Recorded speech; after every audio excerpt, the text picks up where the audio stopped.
Hey, my brother Art. Another little movie. I've been out here in the garage screwing with that. I know you can't see and standing in front of that, and that's because of all of that art. I don't know what you guys get down in Ohio, but up here in the Great White North, man, Art, check the snow out. I'm gonna brave it because I gotta show you my upcoming antenna project. Jesus, man. All right. So that antenna, my 80-meter wire, that it starts going upward about there, right? We talked about it before, man. Well, the reason I put that wire up there, Art, is because I wanted to play around with an NVIS antenna. And man, that thing, even with QRP, man, I've worked all over the world, man.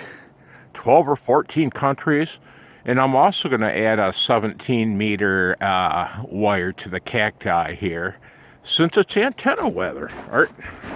So anyway, that wire there, Art, you like the shaky video, the shaky film I make with my pocket typewriter?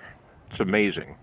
Anyway, Art, let's go inside. I want a low wire. I want it around 8 or 10 feet high, so I can hook it to my UNUN, my UNUN, and see if it really does NVIS stuff. Hang on, I'm going to pause this.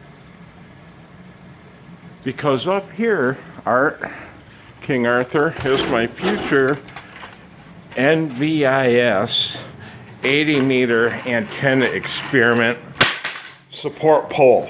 The yellow one's a painter's pole. The black one is a 13-foot long fiberglass fishing rod from Walmart. I got them hooked together. I'm going to take them back apart. So I'll have one end supported by the painter pole, the other end supported by the 13-foot high fishing pole, which will curve over at the top at a severe angle and maybe give me two 10-foot high supports. And we'll see what that antenna can do then. Hooked to my multi-tap on it. Later.